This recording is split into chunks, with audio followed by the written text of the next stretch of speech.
सादर जय सिया राम मित्रों, मैं संदीप मिश्र शास्त्री आप सभी का स्वागत करता हूं अपने चैनल भागवत गंगा पर। पिछली वीडियो जो मेरी थी वो कूर्म पुराण का पहला अध्याय और पहला भाग था वीडियो का। आज मैंने प्रयास किया कि जितनी विषय वस्तु है कूर्म पुराण के अंदर वो आप लोगों को एक एक करके बताई जाए, समझाई जाए।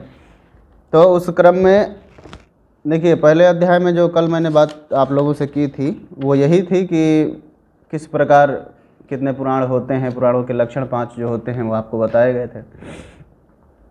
9-10 श्लोकों तक उसमें तो सूत जी के बारे में बताया गया, अवतरण की कहानी बताई गई है, कथा बताई गई है, और उसके बाद पुराणों के लक्षण बताए गए हैं। और पुराण लक्षण बताने के बाद में उन्होंने हर कूर्म पुराण में अधिकतर आपको यह मिलेगा कि हर स्थान पर आपको ब्रह्मा, विष्णु और रुद्र तीनों में एकता दिखाई देगी।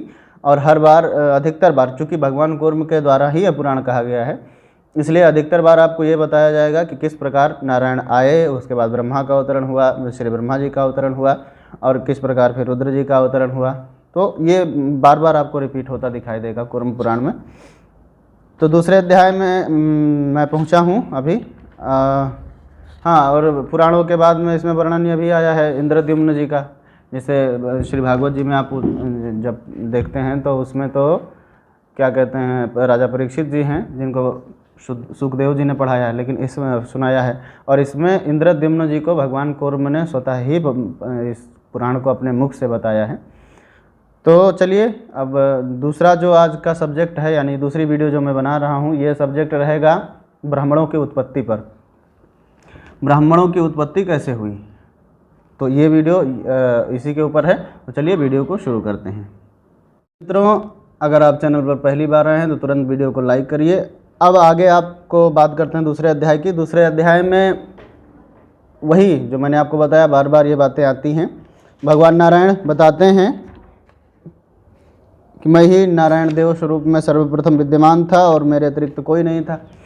इसके बाद उन्होंने जब सृष्टि विषय विचार पर मंथन किया तो उन्हें लगा कि हाँ, विस्तार करना चाहिए। तो उन्होंने भगवान नाभि कमल से भगवान ब्रह्मा का उनको उत्पन्न किया और ब्रह्मा जी के द्वारा, और उसके बाद क्रोधित हुए तो रुद्र की उत्पत्ति हुई। और ब्रह्मा जी के द्वारा जब इस पर विमर्श किया गया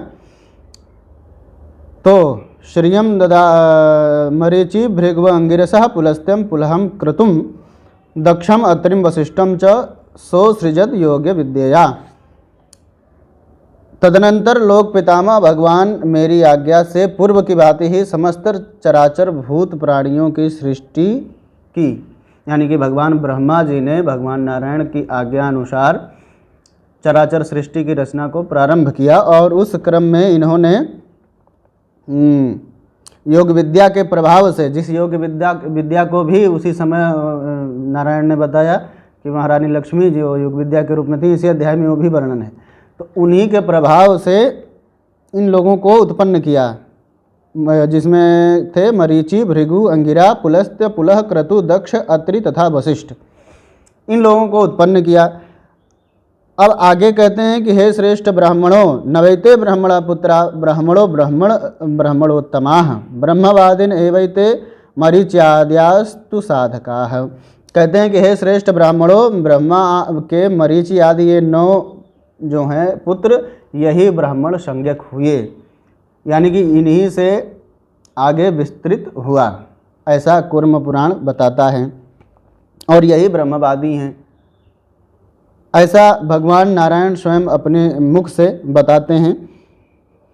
पितामह विभु यानी ब्रह्मा जी ने मुख से ब्राह्मणों तथा भुजाओं से क्षत्रियों की सृष्टि की, और जंघा से वैश्यों को उत्पन्न किया। वेद भी इसी बारे में बात करते हैं, ब्राह्मणों से मुखम आसीत बाहुराजन्य। और इसी विषय में यहाँ भी भगवान कूर्म स्वयं अपने मुख से बता रहे हैं।